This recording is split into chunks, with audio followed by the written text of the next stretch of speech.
August 25, 1944. Paris. The streets echo with the rumble of Sherman tanks and the cheers of liberated citizens. In his pocket, a German staff officer carries a folded intelligence report predicting that American supply lines would collapse by mid-August, forcing General Patton's Third Army to halt its advance. The numbers seemed certain. Fuel consumption exceeded delivery capacity, ammunition stocks ran critically low, and the distance from Normandy beaches stretched impossibly far. Yet here stand Patton's armored columns, deep in the heart of France, their engines still running. Across the Rhine, German commanders study their maps in disbelief, recalculating figures that no longer match reality. They had laughed at American speed, dismissing it as reckless. They would not laugh again. This is the story of how logistics, mechanization, and relentless will transformed mockery into ruin. June 6, 1944, Normandy, France. At 0300 hours, the first Allied paratroopers descended through darkness onto French soil. By dawn, the beaches designated Utah, Omaha, Gold, Juno, and Sword swarmed with landing craft disgorging men and equipment onto sand stained red with seawater and blood.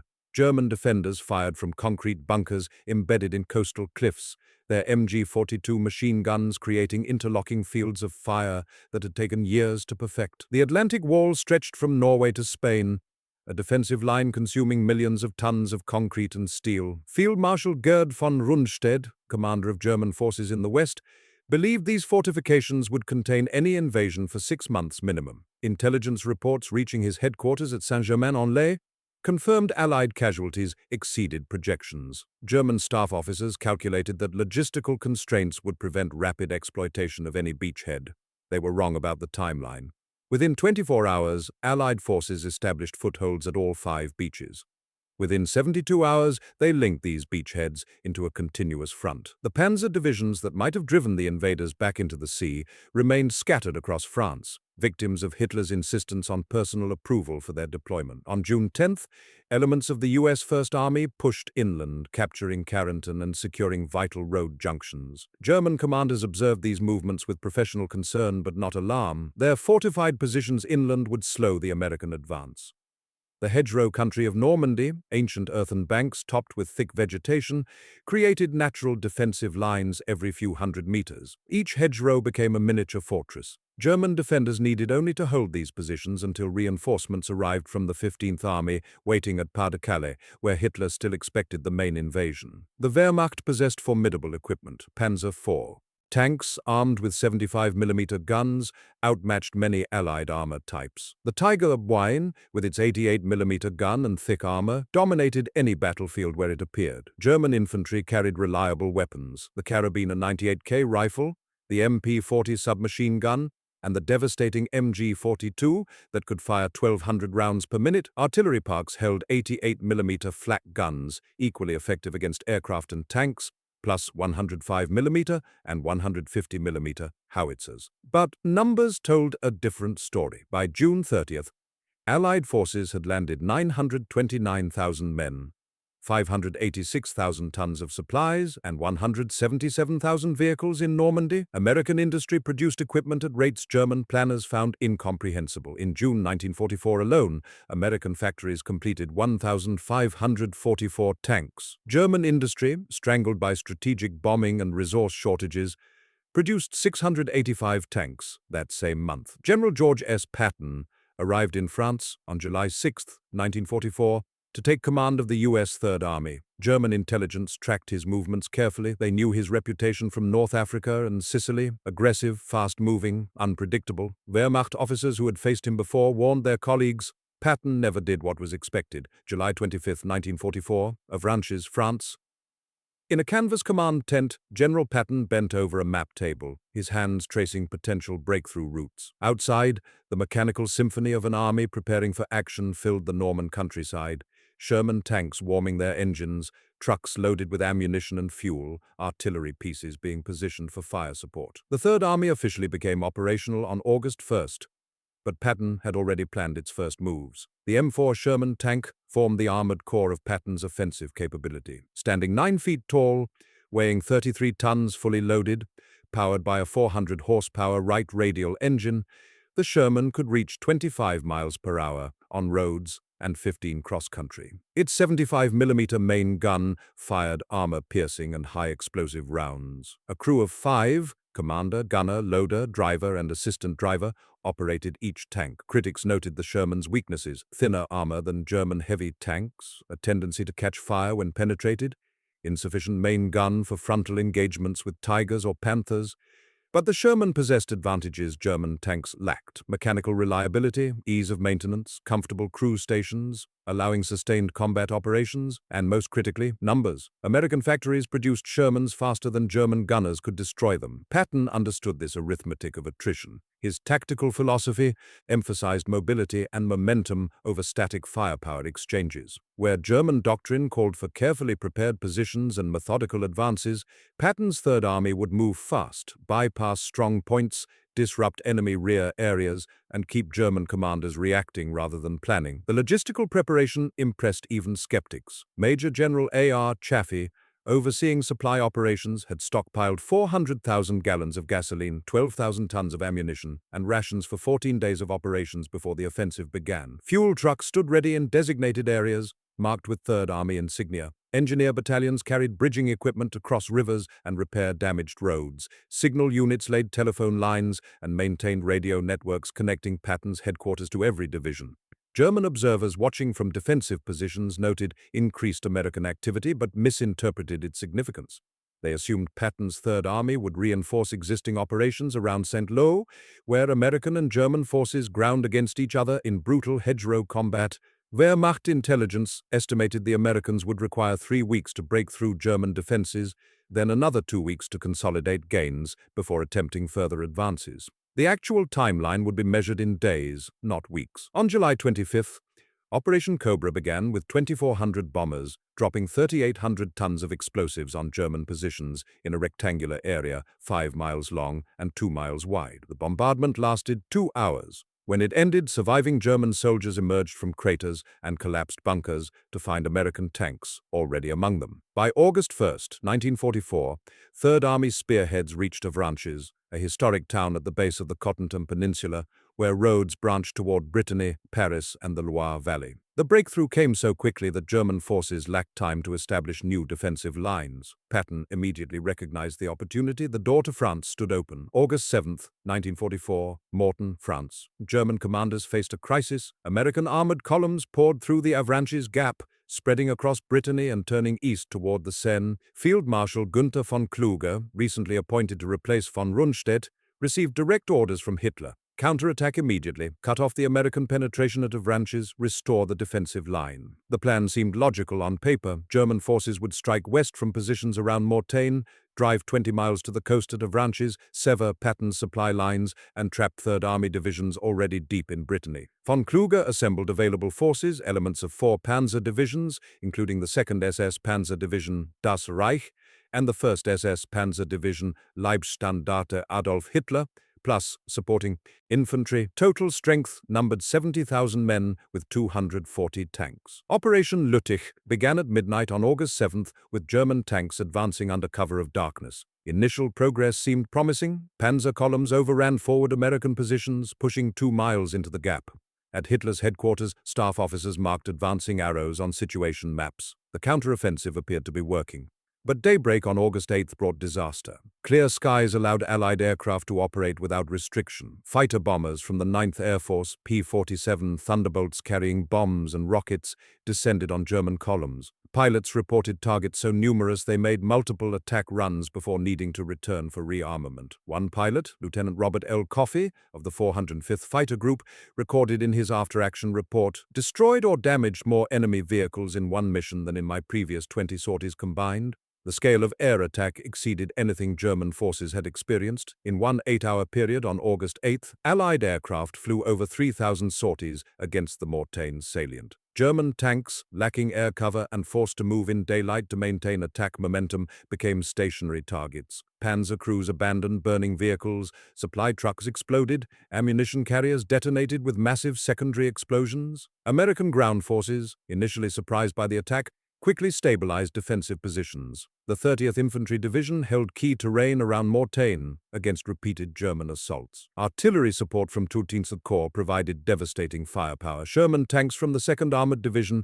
counterattacked German flanks. By August 10th, von Kluge recognized Operation Lüttich had failed. The counteroffensive cost Germany 120 tanks destroyed, 50 damaged beyond field repair, and 7,000 casualties. American losses totaled 2,000 casualties and fewer than 20 tanks. More critically, the attack delayed German withdrawal from an increasingly dangerous salient. Patton's Third Army divisions continued advancing east and north, while German forces remained fixed around Mortain. On August 13th, Hitler finally authorized withdrawal. By then, Third Army spearheads had advanced 80 miles beyond Avranches. The gap von Kluge tried to close no longer existed. It had become a highway for American armor. German staff officers studying maps that evening saw their defensive line dissolving across the entire front. August 15th, 1944. Across northern France, American supply columns stretched back to Normandy beaches in an unbroken stream of trucks, each carrying fuel, ammunition, or food, forward and wounded soldiers back. The scale of this logistical effort determined whether Patton's offensive would continue or stall. Third Army consumed 400,000 gallons of gasoline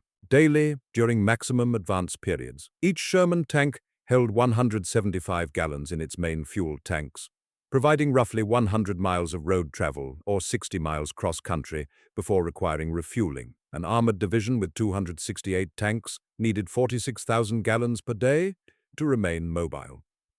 Third Army fielded 6 armored divisions plus numerous independent tank battalions. The Red Ball Express, dedicated truck convoys running supplies from Normandy to forward areas, became the lifeline. Over 5,000 trucks operated in continuous rotation, drivers working in shifts, vehicles marked with red balls for priority, military police directing traffic at intersections. Black soldiers comprised 75% of Red Ball drivers, performing grueling duty, essential to victory. German observers noted these supply columns with professional respect and growing dismay. Their own logistics system operated under constant air attack and chronic fuel shortages. Wehrmacht units received fuel allocations measured in days of full mobility operations. Many divisions operated at 20% fuel capacity, limiting tactical flexibility. When German armored units relocated, they consumed their entire fuel allocation, reaching new positions, leaving nothing for offensive operations. The contrast became stark in technical specifications. American C-47 Skytrain transport aircraft could deliver supplies directly to forward airfields, bypassing congested roads. Each C-47 carried 6,000 pounds of cargo. Third Army operated 10 forward airstrips by mid-August, receiving daily supply flights. German transport aviation barely existed. Most Luftwaffe transport capacity had been destroyed attempting to supply Stalingrad 2 years earlier. Ammunition expenditure illustrated American industrial superiority. Third Army artillery fired 50,000 rounds daily during major operations. American factories produced enough ammunition to sustain this rate indefinitely. German artillery units received daily ammunition allocations, limiting sustained fire missions. A German artillery battalion might fire 500 rounds per day versus 3,000 rounds fired by an equivalent American battalion. Patton personally inspected supply operations, understanding that ammunition and fuel determined operational tempo. He established forward supply depots near front lines, accepting risk to reduce delivery distances. Engineers constructed fuel pipelines from the beaches, pumping gasoline directly to forward areas. Maintenance units operated repair facilities capable of returning damaged vehicles to service within hours. By August 20th, Third Army had consumed 4 million gallons of gasoline and advanced 150 miles from Avranches. German forces attempted similar operations but lacked the fuel. Panzer divisions ordered to new positions arrived with empty fuel tanks, unable to maneuver further without resupply that never came.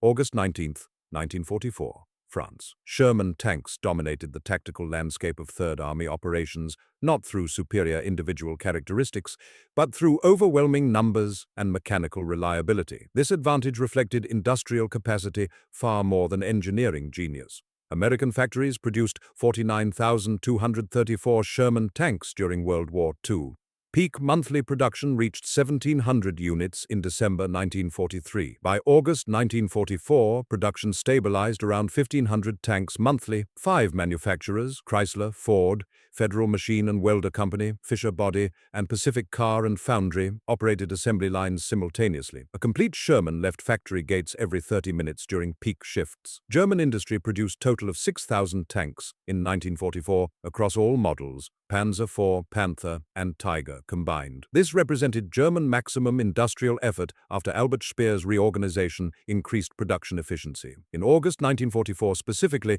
German factories completed 800 tanks. American industry produced nearly twice as many tanks in 1 month as Germany produced all year. The Sherman's mechanical reliability proved equally important. Its right radial aircraft engine, Ford GAA V8, or Chrysler multibank engine design all demonstrated good field durability. Crews could perform most maintenance with standard tools. Parts availability remained excellent. Supply depots stocked complete engines, transmissions, and track sets. A Sherman with mechanical failure could be repaired and returned to service within 24 hours in most cases. German heavy tanks suffered chronic mechanical problems. The Panther tank, introduced in 1943 as Germany's answer to Soviet T-34s, experienced frequent transmission failures. Its Maybach engine required careful maintenance. Track pins wore rapidly, causing track separation during extended operations. Tigers consumed fuel at enormous rates and broke down regularly. Spare parts remained scarce. A Tiger or Panther with mechanical failure often required evacuation to rear area workshops, removing it from combat for weeks. Major General Alvin C. Gillem, Jr., commanding 13th Corps, wrote in his after-action report, "The Sherman's greatest advantage lay not in its gun or armor, but in its availability. When a tank was hit, we had another to replace it." The Germans did not enjoy this luxury. Third Army tank crews developed confidence in their equipment's reliability. They knew mechanical breakdowns would not strand them deep in enemy territory. They trusted that fuel and ammunition would arrive when needed. This psychological factor, confidence in supply and maintenance, enabled aggressive tactics German crews could not replicate. By late August, Third Army fielded over 1,500 operational tanks. German forces opposing them possessed fewer than 400 serviceable tanks across the entire front. The numerical disparity made every engagement a mathematical certainty rather than a tactical challenge. German commanders recognized this reality but lacked solutions. August 19, 1944. Seine River, France. The river flowed 450 feet wide at the crossing site selected by Third Army engineers. German demolition teams had destroyed every permanent bridge within 50 miles. Standard German defensive doctrine called for holding river lines as natural barriers, forcing attackers into time-consuming bridging operations under fire. Third Army engineer battalions carried prefabricated pontoon bridging equipment designed for rapid deployment. Each pontoon, a boat-shaped float, measured 14 feet long, 4 feet wide, and could support 5 tons. Engineers assembled pontoons into strings, laid wooden decking across them, and anchored the resulting bridge against current. A complete bridge capable of supporting Sherman tanks required 60 pontoons arranged in 2 parallel strings connected by cross beams. Construction began at 0300 hours on August 19th. Engineers worked in darkness to avoid German artillery observation. Crews assembled pontoon sections on the riverbank, then floated them into position. Other teams prepared approach ramps and cleared obstacles. By dawn, the first bridge stood ready for traffic. Sherman tanks crossed in single file, drivers maintaining careful spacing to prevent overloading. German artillery observers spotted the crossing at first light and called fire missions.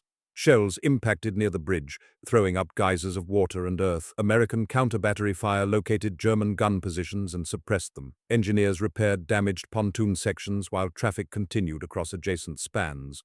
By noon, a second bridge opened 300 yards upstream from the first. The speed astonished German commanders monitoring the crossing. Standard Wehrmacht calculations estimated 3 days minimum for a defended river crossing of this scale, longer if bridges were damaged by artillery. Third Army completed the operation in 18 hours and immediately passed an entire armored division to the east bank. German forces attempted counterattacks but lacked the strength to drive American units back across the Seine. Third Army established a bridgehead 5 miles deep and 10 miles wide within 24 hours. Additional engineer battalions constructed 4 more bridges during the following week. By August 25th, All Third Army divisions had crossed the Seine and continued advancing east. The crossing demonstrated advantages beyond engineering proficiency. American forces possessed air superiority, preventing German bombers from attacking the bridges. Artillery support exceeded German capabilities. Infantry units protected bridge approaches, while armor exploited the bridgehead. The combined arms integration that characterized Third Army operations proved unstoppable when supported by adequate resources. German officers watching from distant observation posts recognized the crossing as a decisive moment. The Seine represented their last natural barrier before the German border. Its rapid breach signaled that stopping Third Army exceeded German capabilities with available forces and resources. August 25, 1944, German command posts across France. Staff officers compiled situation reports revealing disaster. The defensive line that existed 2 weeks earlier had ceased to exist. Unit after unit reported enemy contact from unexpected directions. Supply requests went unfilled. Casualty lists grew. Withdrawal orders arrived too late. Field Marshal Walter Model, assuming command after von Klug's relief, studied maps showing American penetrations. Third Army's spearheads operated 75 miles ahead of their starting positions at Avranches. German forces attempting to retreat found American armor already across their withdrawal routes. The Morton counteroffensive, intended to restore the situation, had instead consumed reserves needed for defensive operations. The Wehrmacht situation report dated August 25 stated, "The enemy has achieved complete breakthrough in the west. Our defensive efforts lack sufficient strength to contain American armored formations. Multiple divisions report combat effectiveness below 30%. Fuel shortages prevent tactical relocations. Request immediate reinforcement of 96 divisions to restore defensive capability." 96 divisions did not exist. Germany's total military strength in the West numbered 58 divisions, most under strength and exhausted from continuous combat. The reinforcement request reflected desperation rather than operational planning. German generals understood they were writing reports documenting defeat, not planning recovery. American intelligence intercepted some German communications through ultra-decryption. These intercepts revealed German awareness of impending collapse. One message from von Kluge to Hitler's headquarters on August 20th stated, "The enemy air superiority operates without restriction. Our movements occur only at night and suffer constant harassment. Tank losses exceed replacement capability. Recommend immediate withdrawal to prepared positions along the west wall before encirclement becomes complete." Hitler rejected withdrawal requests, ordering units to hold positions until relief arrived. No relief was coming. German forces trapped in the Falaise pocket, a shrinking area south of Caen, where American and British forces nearly completed encirclement, faced annihilation. 10,000 German soldiers died in the pocket. 50,000 surrendered. Equipment losses included 133 tanks, 90 armored vehicles, and 750 artillery pieces. Patton drove his army relentlessly, pursuing German forces retreating toward the German border. Third Army advanced 35 miles in 3 days during late August. Combat reports described enemy forces disintegrating rather than retreating in good order. German units left behind disabled vehicles, abandoned equipment, and wounded soldiers who could not keep pace with the withdrawal. The numbers told the story clearly. Third Army captured 92,000 German prisoners in August 1944. German casualties exceeded 200,000. American losses totaled 16,000 casualties. Severe but sustainable given replacement flows from the United States. The casualty exchange ratio favored Americans approximately 12 to 1, September 1, 1944. Across northern France, Third Army units consolidated positions after the most rapid advance in modern military history. In 31 days of operations, Patton's forces had advanced from Avranches to the Meuse River, covering 260 miles. They liberated dozens of French towns and cities. They destroyed or scattered 6 German divisions and captured 455,000 German soldiers. The advance exceeded every pre-invasion projection. Allied planners estimated American forces would reach the Seine by D+90 days after the Normandy landing on June 6th. Third Army reached the Seine on D+74 and crossed it the following day. Planners expected the Meuse River line reached by D+330. Third Army reached the Meuse by D+87, 243 days ahead of schedule. Statistical comparisons illustrated the scale of achievement. During Germany's 1940 blitzkrieg through France, Wehrmacht forces advanced 225 miles in 26 days. Considered a phenomenal feat at the time, Third Army covered greater distance in comparable time while facing organized resistance, operating at the end of extended supply lines. and supporting simultaneous operations across a 200-mile front. Fuel consumption during peak operations reached 600,000 gallons daily. Total August fuel delivery to Third Army exceeded 12 million gallons. Ammunition expenditure totaled 400,000 tons. The logistics efforts supporting these operations involved 20,000 vehicles, 3,000 C-47 transport sorties, and 150,000 supply personnel. German forces, attempting to establish defensive positions, found themselves perpetually behind American advance rates. Orders to defend specific lines reached units after those lines had been overrun. Reinforcements designated for one sector arrived to find the situation changed completely. The operational tempo left no time for defensive preparation. Third Army intelligence officers interrogated captured German soldiers, recording their statements. A German major from the 17th SS Panzer Grenadier Division stated, "We received orders to establish defensive positions east of the Seine. Before we could dig the first foxhole, American tanks appeared on the roads behind us. We had no choice but to surrender or die." A Wehrmacht lieutenant from the 11th Panzer Division described the retreat. There was no organized withdrawal. Units moved independently, attempting to stay ahead of American spearheads. "We abandoned vehicles when fuel ran out. We left wounded at aid stations. Officers lost contact with their commands. It was not a retreat, it was a rout." By September 1st, Third Army stood poised to enter Germany itself. The distance from the Meuse to the Rhine, Germany's western frontier, measured less than 100 miles. With adequate fuel supplies, Patton believed he could reach the Rhine within 1 week. The war might end before Christmas. August 25, 1944. Paris. Church bells rang across the city for the first time since June 1940. When German forces occupied the French capital, citizens emerged from 4 years of occupation to witness American and Free French forces liberating their streets. General Philippe Leclerc's 2nd French Armored Division, operating under Third Army Command, led the final advance into Paris alongside the 4th Infantry Division. German garrison commander General Dietrich von Choltitz faced orders from Hitler to defend Paris to the last man and destroy the city's bridges, monuments, and infrastructure if defense proved impossible. Von Choltitz chose disobedience. He recognized that destroying Paris would serve no military purpose while guaranteeing his condemnation in history. On August 25th, he surrendered the city intact. The liberation occurred ahead of Allied command expectations. General Dwight D. Eisenhower initially planned to bypass Paris, avoiding urban combat and the logistical burden of feeding 2 million civilians. Patton advocated for immediate liberation, arguing that Paris represented a symbolic objective whose capture would accelerate German collapse. Events overtook planning when French resistance forces began insurrection. On August 19th, Eisenhower authorized Leclerc's division to liberate the city. Third Army elements provided support, though not leading the assault. The 4th Infantry Division, attached to First Army but coordinating with Third Army operations, entered Paris from the south. American tank destroyers positioned at key intersections engaged German strongpoints. Artillery support stood ready but proved unnecessary. German resistance collapsed rapidly once the liberation began. Civilian reception exceeded all descriptions. Parisians mobbed Allied tanks, offering flowers, wine, kisses, and tears of joy. American soldiers, accustomed to combat, found themselves embraced by grateful crowds. Photographs from that day show Sherman tanks nearly invisible beneath crowds of celebrating citizens. One soldier from the 4th Infantry Division wrote home, "I have fought across 3 countries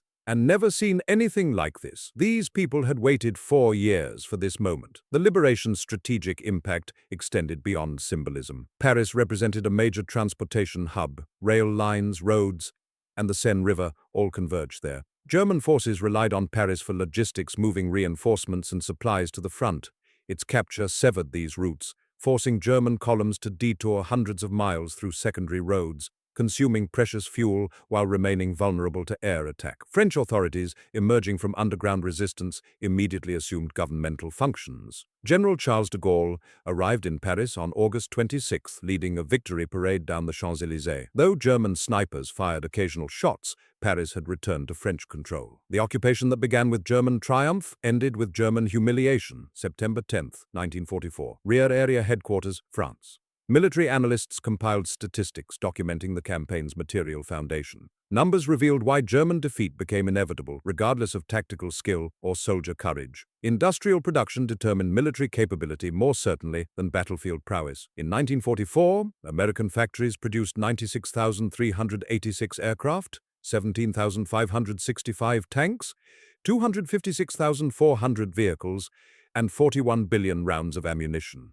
These figures represented American production alone, excluding British, Soviet, Canadian, and other Allied manufacturing. German industry, subjected to strategic bombing and resource shortages, produced 39,807 aircraft, 9,161 tanks, 85,000 vehicles, and 7 billion rounds of ammunition in the same year. The disparity exceeded 2 to 1 in every category except ammunition, where American production exceeded German by nearly 6 to 1.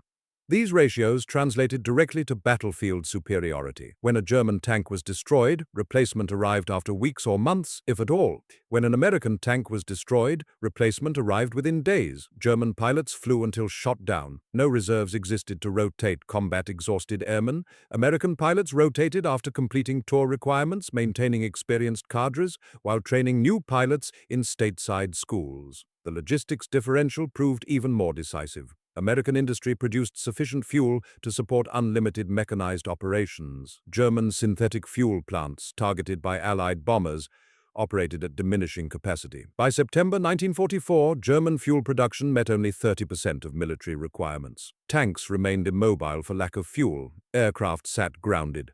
Supply trucks could not deliver ammunition forward. Third Army operations demonstrated advantages these industrial statistics provided. Patton's forces never halted for lack of ammunition. Fuel shortages caused temporary slowdowns, but never sustained operational pauses. Replacement equipment arrived continuously. Damaged tanks returned to service. Worn vehicles replaced. Ammunition stocks replenished. German forces experienced opposite conditions. Units in contact with Third Army reported critical shortages constantly. A Wehrmacht division commander wrote in his war diary, "Fuel allocation permits 3 days of mobile defense, ammunition stock sufficient for 2 days of moderate combat, no replacement tanks available. Reinforcement personnel arrive without equipment. Under these conditions, successful defense becomes impossible." The production statistics also explained why German counter-offensives like Operation Lüttich failed. Germany lacked industrial capacity to replace losses sustained in failed operations. Third Army could absorb tactical defeats through replacement flows that restored combat strength within days. German forces, suffering equivalent losses, required months to rebuild, time they did not possess. By September 1944, the material balance had tilted so severely that German military leadership recognized victory had become impossible. They fought to delay defeat, not to achieve victory. American industrial might, married to tactical competence, created military superiority no amount of courage or skill could overcome. September 15, 1944. Patton's headquarters, France. The advance that had carried Third Army across France stalled for reasons having nothing to do with German resistance. Fuel supplies, adequate for operations through August, became critically short in September. Forward units reported tanks immobilized for lack of gasoline. Supply convoys arriving from Normandy beaches traveled 600 miles round trip, consuming fuel to deliver fuel. Patton wrote in his diary, "We have paused, not because the enemy stopped us, but because our own success exceeded supply planning. My men could be in Germany today if I had the gasoline. Instead, we sit and wait while fuel allocates to Montgomery in the north. This delay will cost us dearly." The supply crisis reflected strategic decisions made at higher command levels. General Eisenhower allocated limited fuel stocks between multiple armies. Montgomery's 21st Army Group pushing toward the Ruhr, General Courtney Hodges' 1st Army advancing toward Aachen, and Patton's Third Army aiming for the Saar. Insufficient fuel existed to support all three offensives simultaneously at maximum tempo. Eisenhower chose a broad front strategy rather than concentrating resources behind a single thrust. Montgomery argued for priority allocation to support his planned operation to seize Dutch bridges and outflank German defenses. The operation, later known as Market Garden, Patton argued for priority allocation to Third Army, believing he could reach the Rhine and cross into Germany before German defenses solidified. Neither commander received sufficient resources to execute his preferred strategy at full intensity. Third Army's fuel allocation in early September dropped to 32,000 gallons daily, 1/20th of August consumption rates. Operations continued at reduced tempo. Some divisions remained stationary while others advanced on limited objectives. The spectacular mobility that characterized August operations ceased. German forces used the respite to establish defensive positions along the West Wall. Germany's pre-war frontier fortifications, concrete bunkers, anti-tank ditches, minefields, and artillery positions created a formidable defensive line. Had Third Army maintained August momentum, these positions might have been overrun before German defenders could man them properly. The September pause allowed German forces to organize effective resistance. Patton chafed at the delay, but maintained army readiness. He rotated units out of line for rest and refitting. Maintenance battalions serviced vehicles, supply units stockpiled ammunition, training programs integrated replacement personnel. When fuel allocations improved, Third Army would resume offensive operations. In later years, military historians debated whether Eisenhower's broad front strategy or Patton's single-thrust proposal offered better prospects for ending the war in 1944. The question remained hypothetical. Neither strategy received adequate resources for full testing. What remained certain was that Third Army's August offensive demonstrated capabilities that, if sustained, might have shortened the European war by months. December 1945, United States. With war concluded and peace established, military institutions began comprehensive analysis of campaigns and operations. Third Army's August 1944 offensive through France received particular attention from theorists and historians studying mechanized warfare evolution. The numbers from Third Army operations established benchmarks for future armored offensives. 260 miles advanced in 31 days, 6 German divisions destroyed, 455,000 prisoners captured. These figures exceeded previous standards for mobile warfare. Military academies incorporated Third Army tactics into curricula teaching operational art. Patton's command philosophy emphasized continuous pressure over methodical advance. He rejected doctrine requiring full consolidation before continuing operations.